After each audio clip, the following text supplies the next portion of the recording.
बहुत समय पहले की बात है। उत्तर भारत के एक गांव में एक व्यापारी धनीराम रहता था। धनीराम अपने नाम की तरह धनी तो था ही, लेकिन उसका मन कभी संतुष्ट नहीं रहता था। उसकी एक बड़ी सी दुकान थी जिसमें वह अनाज, कपड़े, तेल और अन्य आवश्यक सामान बेचता था। गांव के लोग अपनी जरूरत की लगभग हर चीज उसी की दुकान से खरीदते थे। लेकिन धनीराम की एक बुरी आदत थी, वह हमेशा तौल में धोखा देता था। गांव वाले रोते बिलखते रहे, पर उसके मन पर कोई असर न।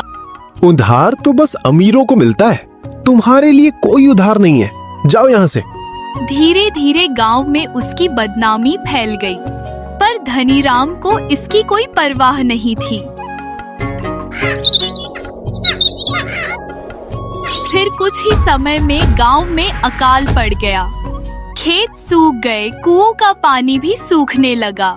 गांव वालों के पास खाने को एक दाना भी नहीं बचा। मजबूरी में लोग धनीराम की दुकान पर पहुँचे और उससे मदद मांगी, लेकिन धनीराम ने दाम 2 गुना कर दिया। अगर अन्न चाहिए तो पैसे या सोना दो, नहीं तो भूखे मरो। गांव वाले रोते बिलखते रहे, पर उसके मन पर कोई असर न हुआ। उसकी नजर हमेशा सिर्फ धन पर ही रहती थी। गांव में उसकी इन्हीं बातों की चर्चा होने लगी। धनीराम चाहे जितना भी पैसा कमा ले, पर इसका लालच इसे एक ना एक दिन जरूर ले डूबेगा। फिर एक रात धनीराम ने एक सपना देखा कि एक विशाल वट वृक्ष के नीचे सोना बरस रहा है और धनीराम उस सोने को अपनी पोटली में भर रहा है। अचानक उसकी नींद खुल जाती है और वह तुरंत एक ज्योतिषी के पास पहुंचता है और सपने में देखी सारी बात उसे बताता है। तेरे सपने में जो वृक्ष दिखा है वो एक मायावी पेड़ है। वो इस जंगल की गहराई में खड़ा है। कहा जाता है कि वो मनुष्य की नीयत को पढ़ लेता है। जिसकी नीयत साफ होती है उसे वो वरदान देता है, पर जिसकी नीयत लालची होती है उसे अपनी जाल में फंसा लेता है। धनीराम के कानों में तो बस सोना बरसाने वाले पेड़ की बात ही गूंजती रही। उसने ठान लिया कि वह उस पेड़ को जरूर ढूंढेगा।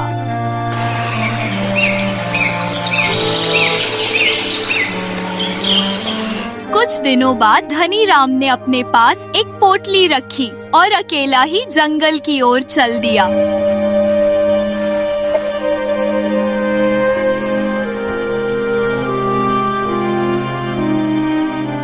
रास्ते में कुछ लोगों ने धनीराम से पूछा, अरे धनीराम भाई, कहाँ जा रहे हो?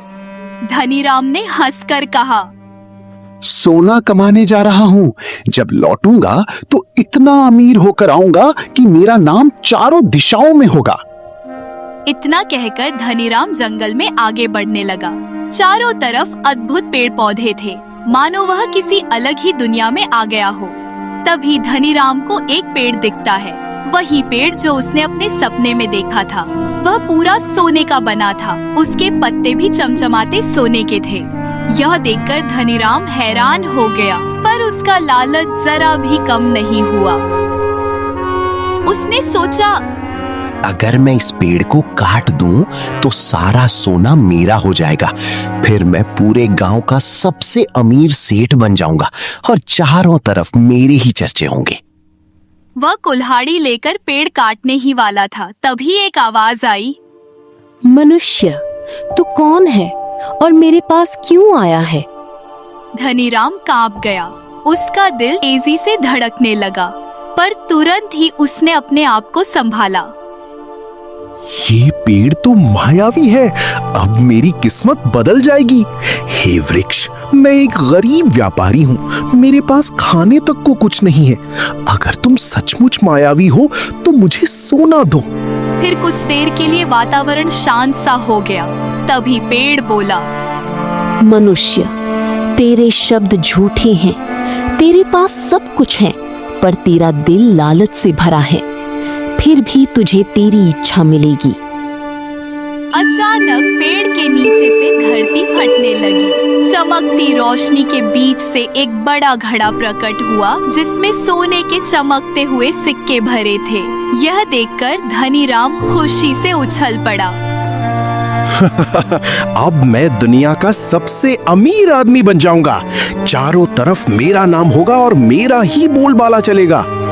धनीराम ने जैसे ही घड़े को उठाया वह धीरे धीरे बड़ा होता चला गया। यह देखकर धनीराम उदास हो गया। धनीराम को अपनी गलती का एहसास हुआ। लालच में उसने कभी किसी का भला नहीं किया, इसीलिए वह सोना उसके काम न आया। हे मायावी वृक्ष, मैंने जीवन भर केवल धन को ही भगवान माना। मैंने कभी किसी का भला नहीं किया, गरीबों को धोखा दिया, कभी किसी को अनाज नहीं दिया, अपने भाइयों तक को ठगा, पूरे गांव को मैंने खूब लूटा और आज मैं उस धन को घर भी नहीं ले जा पा रहा हूँ। उसे अपनी गलती का एहसास हुआ और वह रोने लगा। हे वृक्ष, मुझे क्षमा कर दो, मुझे एक मौका दो, मैं बदलना चाहता हूँ। आज से मैं अपनी दुकान से किसी को खाली नहीं जाने दूंगा, सभी गरीबों की मदद करूंगा और जितना मैंने धन ठगा है वो सब भी दान कर दूंगा। तभी पेड़ बोला, मनुष्य, हर आत्मा को बदलने का अवसर मिलता है। सच्चा सुख धन इकट्ठा करने में नहीं बल्कि उसे बांटने में है। अपने गांव लौट जा और ईमानदारी से व्यापार कर। तुझे वही मिलेगा जो तेरे भाग्य में है और वही तेरा असली सुख होगा। इतना कहते ही सोने से भरा घड़ा गायब हो गया और धनीराम भी गांव की ओर लौट पड़ा।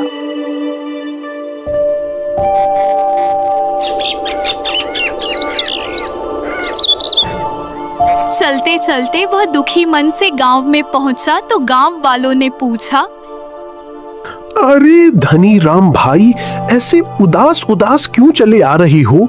क्या हुआ? कहाँ गए थे तुम? इतने दिनों से दिखे भी नहीं। धनीराम थोड़ी देर चुप रहा, फिर बोला, मैं धन की खोज में जंगल गया था। वहां मुझे वो मायावी वृक्ष मिला। उसने मुझे सिखाया कि लालच से कुछ हासिल नहीं होता। अब से मैं सच्चाई और ईमानदारी से व्यापार करूंगा और सबसे पहले मैं आप सबसे क्षमा मांगना चाहता हूँ। गांव वालों को विश्वास ही नहीं हुआ कि यह वही धनीराम है।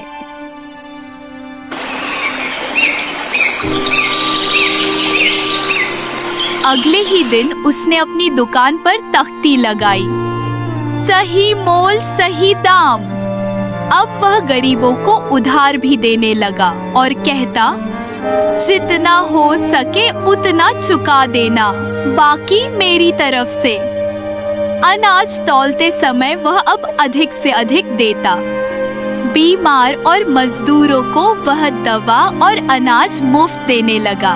धीरे धीरे गांव के लोग उस पर फिर से भरोसा करने लगे। अब गांव में बारिश होने लगी और चारों तरफ हरी भरी फसलें लहलहाने लगी।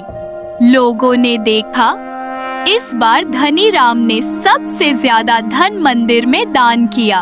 उसने गांव के कुएं की मरम्मत करवाई, सड़क पक्की बनवाई और स्कूल में बच्चों के लिए किताबें भी दान की। अब गांव वाले उसे धनीराम नहीं बल्कि दानीराम कहने लगे। एक रात जब वह अकेला बैठा था तो उसे जंगल का वह मायावी पेड़ याद आया। उसके बारे में सोचकर उसकी आंखों में आंसू आ गए। वह बोला, हे वृक्ष, तूने मुझ पर दया की। यदि तू मुझे सबक न सिखाता तो मैं जीवन भर लालच के अंधेरे में डूबा रहता।